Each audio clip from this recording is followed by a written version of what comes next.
யானி அனவத்யானி கர்மாணி தானி சேவிதவ்யானி. நாங்க செய்தது செயல்கள் குற்றமில்லாத செயல்கள் எதுவோ அதை நீ கடைபிடி. அதாவது தர்மம் சர, சத்தியம் வத, தர்மம் சர,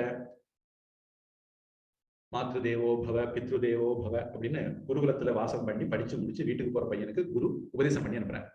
அப்படி அனுப்பும்போது வீட்டுக்கு போய் தர்மத்தை கடைபிடிக்கிறது அப்படின்னு நமக்கு சந்தேகம் வரலாம்.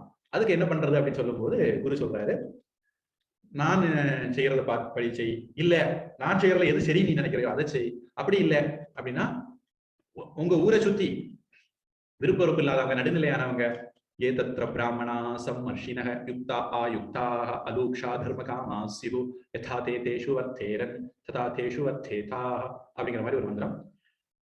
மனுஸ்மிருதியில இதே விஷயத்த ஸ்ருதிஹி ஸ்மிருதிஹி சதாச்சாரக சொஸ்ய ச பிரியமாத்மனஹ ஏதத் சதுர்விதம் பிராகு சாட்சாத் தர்மஸ்ய லட்சணம். வேதத்தில் சொன்னது பார்க்கணும் ஸ்ருதி, ஸ்மிருதிஹி இல்ல ஸ்ருதி நூல்களை சொன்னது பார்க்கலாம், இல்ல சதாச்சாரக பெரியவங்க சொன்னதைப்படி பார்க்கலாம்.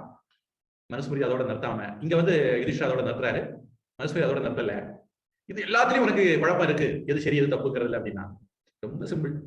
உன் மனசாட்சியை கேளு. சொஸ்யச்ச பிரியம் ஆத்மனக, உன் மனசாட்சியை கேளு, அது என்ன சொல்லுதோ அதை செய் அப்படின்னு மனுஸ்மிருதியில மனு சொல்றாரு.